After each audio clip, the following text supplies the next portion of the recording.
డబ్బు, అనారోగ్యం, ఉద్యోగం, వ్యాపారం అప్పులతో బాధపడుతున్నారా? వెంటనే జేకేఆర్ గురువు గారికి కాల్ చేసి ఈ వెబినార్ లో జాయిన్ అవ్వండి. నమస్తే రమ్మగారు. నమస్తే జయ. ఏదైనా మంచి స్టోరీ చెప్తారండి? పూర్వం పగటి వేషగాళ్ళు ఉండేవాళ్ళు. అవును. రకరకాల వేషాలు వేసేవాళ్ళు కదా. స్త్రీ వేషం వేసుకోవటము, లేదా ఏదైనా దేవుడి వేషం, దేవతల వేషం, అలా వేషాలు వేసుకుని తిరిగేవాళ్ళు. అయితే ఈ కొన్ని కుటుంబాలు ఉండేవి, భాగవతుల కుటుంబాలు కొన్ని ఉండేవి, ఈ పగటి వేషాలు అవి వేసేవాళ్ళు. వాళ్ళల్లో ఓ కుటుంబం కథ అనమాట. ఆయన పేరు వెంగళాచారి. పాపం చాలా అమాయకుడు. ఏదో వేషం వేసి పొట్టపోసుకునేవాడు, అమాయకంగా ఉండేవాడు. కానీ కొడుకుకి మంగాచారి, వాడు చాలా తెలివైనవాడు. వేషాలు వేసేవాడు, తెలివిగాను ఉండేవాడు.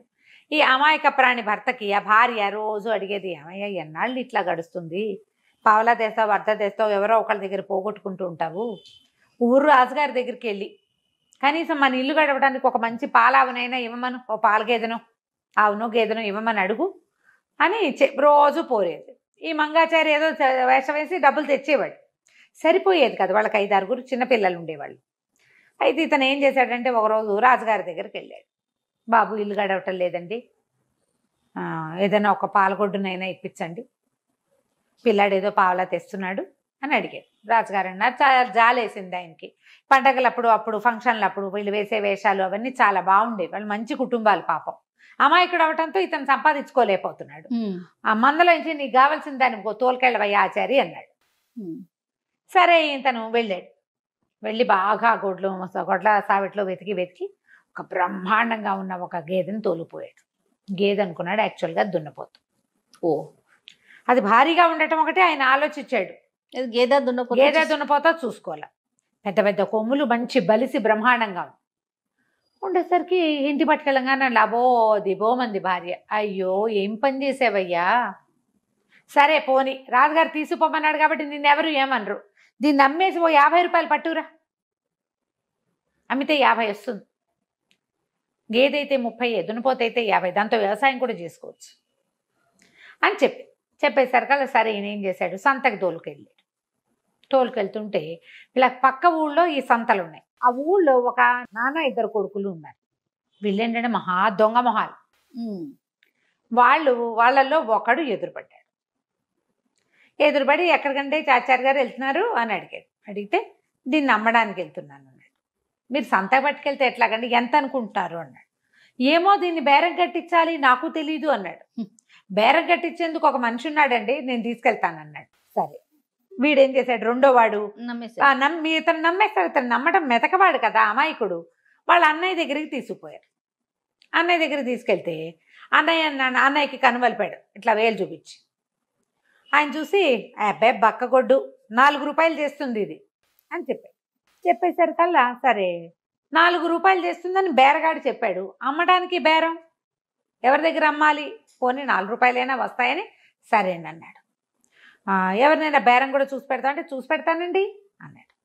అన్నాక ఆ బేరగాడి దగ్గరికి ఒక ఆయన దగ్గరికి తీసుకుపోయారు, కొనేవాడి దగ్గరికి. ఇది 4 రూపాయలు బేరం మాట్లాడాం, 4 రూపాయలు కొంటావా అని అడిగేసరికల్లా సరే 4 రూపాయలకు కొంటానన్నాక 4 రూపాయలు తీసుకుని 4 రూపాయలు ఇచ్చి దున్నపోతుని తీసుకున్నాడు. వాడెవడు, ఈ 2 దొంగ వెధవల తండ్రి. దున్నపోతుని తీసుకున్నాక 4 రూపాయలు చేతిలో పెట్టాక ఏమన్నాడు, అయ్యగారు మీరు అడిగిన రేటు నేను ఇచ్చా కదా, 1 రూపాయి అయినా తగ్గించి ఇవ్వరండి అన్నాడు. అనగానే 4 రూపాయల నుంచి 1 రూపాయి వాడి చేతిలో పెట్టాడు. బేరగాడు అన్నాడు, అయ్యగారు నేను మీకు బేరం చూపించాను, నాకు 2 రూపాయలైనా ఇవ్వాలి కదా అన్నాడు. ఏం మిగిలింది, 3లో నుంచి 2 తీసి చేతిలో పెట్టాడు. 1 రూపాయి ఉంచుకున్నాడు. మొదట కనపడ్డాడు కదా ఒకడు, మొట్టమొదట కనపడ్డవాడేవాడు, బేరగాడిని కుదిర్చి పెడతాను అని, దీని రేట్ ఇంత అని నిశ్చయించేవాడు. మరి నా బక్షీషో అన్నాడు వాడు. ఆ రూపాయి వాడి చేతిలో పెట్టి ఇంటికి వెళ్ళిపోయాడు. ఇంటికి వెళ్ళేసరికి పెళ్ళాం లబో దిబో మంది. ఆయన హరిశ్చంద్రరాజు మహానుభావుడు, అడగగానే తెచ్చుకోమన్నాడు. నేనైనా వెళ్ళకపోతే నీ దున్నపోతుని తెచ్చాడు, 50 రూపాయలు చేస్తుందిరా. ఈ పిల్లాడు మీ నాన్న తీసిపోయి దాన్ని 4 రూపాయలు కమ్మి రూపాయి కూడా లేకుండా వచ్చేసరికి వాళ్ళకి ఇవ్వాలి కదే అంటాడు. న్యాయం కదా, బేరం కుదిర్చిన వాడికి ఇవ్వాలి, బేరగాడిని చూపించిన వాడికి ఇవ్వాలి, అమ్మిన వాడికి కూడా ఏదో పాపం వాడికి 1 రూపాయి కావాలి కదా, మరి నీకొద్దా రూపాయి అంటే మాట్లాడు. బాగుంది. ఈ మంగాచారి అన్నాడు, అమ్మ నాన్నని బయటికి రానివ్వక నేను కనుక్కుంటానని తండ్రి దగ్గర భోజనం పెట్టాక కూర్చున్నాడు. నాన్న ఎవరు ఎట్లా ఉంటారు, ఎంత ఎత్తున్నాడు, వాళ్ళిద్దరూ ఒకేలా ఉన్నారా, వాళ్ళ ఇల్లు ఎక్కడా తెలివైన వాడు. అని అన్ని బాగా కనుక్కున్నాడు. మాట్లాడగా వాడికి ఏమర్థమైంది, మొదట వచ్చిన వాడు రెండో వచ్చిన వాడు గ్యారంటీగా అన్నదమ్ములు, వాళ్ళిద్దరు ఒకేలా ఉన్నారు. వీళ్ళిద్దరూ వెళ్ళి ఇంకోటితో మాట్లాడారంటే వాడు కూడా కొంచెం వీళ్ళలాగానే ఎత్తరి మనిషి, నల్లటి వాడు, కుస్తీలు మీసాలు ఉన్నాయి వాడికి. వీళ్ళు అట్టాగే ఉన్నారు. అంటే వాడు అటాచ్మెంట్ అయి ఉండాలి. తండ్రే బాబాయో తాతో మావయ్యో ఏదో ఒకటి. ఇల్లు వాళ్ళకి ఇల్లుందా అంటే ఇల్లుంది. నేను చూస్తుండగానే దున్నపోతను అక్కడెక్కడో కట్టేశారు, తీసుకుని ఎక్కడికో పోలా. ఈయన విర్రాయను కాబట్టి వాళ్ళ ఇంటికే తీసుకెళ్ళారు. సరే అన్నాడు, సర్లే నాన్న నువ్వు అన్నం తిని పడుకో, నువ్వు ఇంకా బయటికి వెళ్ళబాక, నేను చూస్తాలే బేరం అని చెప్పి, మన ఇల్లు తెలుసా వాళ్ళకి అన్నాడు. తెలీదు అన్నాడు ఆయన. తెలీదు, ఊరికే వాళ్ళు అడిగారు, వాళ్ళు ఎవరో నేను ఎప్పుడూ చూడలేదు అన్నాడు. అది వేరే ఊరు, ఇది వేరే ఊరు. కుర్రాడు ఏం చేశాడు, చక్కగా అందమైన అమ్మాయి వేషం వేసుకున్నాడు. వేషం వేసుకుని ఆ ఊరు వైపుకు వెళ్ళాడు. ఆ ఊరు వైపుకు వెళ్ళి ఓ చెట్టు కింద కూర్చుని ఉన్నాడు. ఈ ఇద్దరు మళ్ళీ మగవాళ్ళు, వీళ్ళు ఏంటంటే ఇలా దారులు కాస్తారనమాట. అక్కడ కూర్చుని ఓ అని ఏడవటం మొదలుపెట్టాడు. ఈ ఇద్దరిలో ఒకడు చూశాడు, రెండోవాడు చూసి, ఈ అమ్మాయి ఎవరు ఏంటంటే, నేనండి మా కాబోయే ఆయన వాళ్ళ ఊరు తీసుకెళ్తానని తీసుకొచ్చాడు. మరి ఇక్కడ దాకా వచ్చేసరికల్లా ఎవరో దొంగలు నగ నట్ట అన్నీ దోచుకుపోయారు, అతనేమో భయపడి పారిపోయాడు, నేను ఏం చేయను ఇక్కడ కూర్చున్నాను అనేసరికి వీడన్నాడు, పిల్ల చూస్తే చక్కగా బాగుంది. వాడు 19-20 ఏళ్ల వాడు, అలంకారం అది చక్కగా జడేసుకుని బాగా తయారయ్యాడు. వీడేమన్నాడు, నీకెందుకు అంత ఏడుస్తావు, చక్కగా నాతో ఉందు కానీ నేను పెళ్లి చేసుకుంటా, నీకు నగా నట్రా ఏమిటి ఏదైనా పెడతా నేను, మా ఇంటికి పోదాం అన్నాడు. అనగానే తయ్యమని అమ్మాయి వీడితో పాటు బయలుదేరింది రెండో వాడితోటి.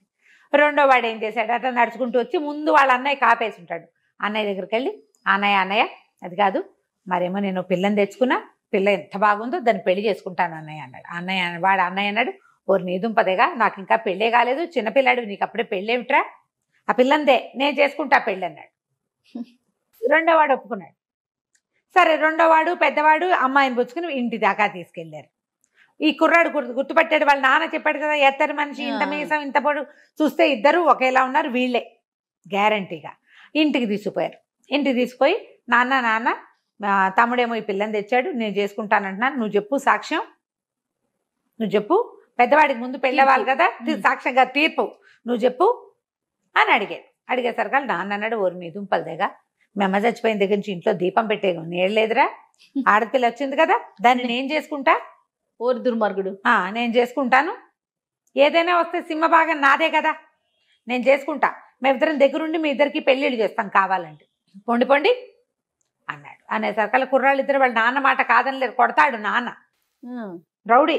సరే అమ్మాయిని వదిలిపెట్టారు, ఇంట్లోకి తీసుకుపోయాడు, లోపల తీసుకెళ్ళాక అబ్బో ఎంతో చక్కగా చిలకలాగా ఉన్నావు, నీకు అది చేయించి పెడతా ఇది చేయించి పెడతా అని ఏదో చెప్పంగానే వీడేం చేశాడు, ఈ కుర్రాడు, సరేలే నగా నాణ్యం ఏమైనా ఉన్నాయా నాకు పెట్టడానికి, పెళ్ళికి పెట్టద్దు అని అడిగేసరికల్లా, నన్ను నగలకేంటి నాణ్యాలకేంటి బోల్డ్ ఉన్నాయి, ఎన్ని కావాలంటే అన్ని ఉన్నాయి అని చెప్పేసరికి ఏది తీయి చూద్దాం నగా నాణ్యం చూడాలి, చిన్నపిల్లాన్ని చేసుకుందామంటే మీ పెద్దాడు వద్దన్నాడు, పెద్దాన్ని చేసుకుందామంటే నువ్వు వద్దన్నావు, నువ్వు ఇంత పెద్దవాడివి, ఇంత కొడుకులు ఉన్నవాడివి, నిన్ను పెళ్లి చేసుకోవాలంటే నగలు నాణ్యాలు పెట్టకుండా ఏ కుర్ర దొప్పుకుంటుంది, తీయి అన్నాడు. అనేసరికి వీడేం చేశాడు, మూలగా దాచిన ఒక కుండలో ఇంచి ఒక వస్తువులు తీసాడు. ఇదిగో నగలు నాణ్యాలు అనగానే ఏ కుర్రాడు ఒక్క ఉదుటిని లేచి చిత కొట్టేశాడు. వస్తువు అంతా చూశాక, అన్నీ చూశాక మొత్తం కుండ అంతా చేత్తో పుచ్చుకుని వీడిని చావచిత కొట్టి నాన్నని మూతి కట్టేసి, ఆ ఇంట్లో ఒక నిట్టాటి స్తంభం ఉంటే ఆ స్తంభానికి వేసి కట్టేశాడు. కొడుకులు ఇద్దరు వెళ్ళిపోయారు, అక్కడ లేరు. అక్కడి నుంచి ఏమైంది, ఈ మొత్తం వేషం అంతా తీసి అక్కడ బారేసేసాడు. లోపల మగ వేషం ఉంది, ఆ కుండ పట్టుకెళ్తే మాత్రం మగపిల్లని ఎవరు గుర్తుపడతారు, వాడు బయటికి వెళ్ళిపోయి ఈ దున్నపోతుని ఊడదీసేసి ఒక దెబ్బ కొట్టాడు వెనకాల. కొట్టంగానే అది రాజుగారి మందలో ఉండేది, దాని అలవాటు ప్రకారం దాని మంద ఎక్కడిదక్కడ వెళ్ళిపోతుంది, అది మందలోకి వెళ్ళిపోయింది, దున్నపోతు లేదు. వీడు దాచిపెట్టారు, ఇంకా వీడిని కొట్టి కట్టేశాక ఇంకా ఇల్లంతా వెతికి అక్కడ ఇక్కడ ఉన్న డబ్బులు. అయితే ఆడవేషం మాత్రం వాడు చూస్తుండగా తీల, కుర్రాన్ని చూసేస్తాడు, మొత్తం అన్ని ఉద్దేశించుకుని ఆ వేషం తీసి బయట వాళ్ళ ఇంట్లో బారేసి తల తిప్పి చూడకుండా వెళ్ళిపోయాడు బయటికి. ఇంటికి వచ్చేసాడు. వీళ్ళు వాళ్ళ నాన్నకి ఇవ్వాల్సిన డబ్బులు ఆ 4 రూపాయలే కాకుండా దున్నపోతదాలకు డబ్బులు కూడా తీసుకున్నారు కదా వెనక్కి.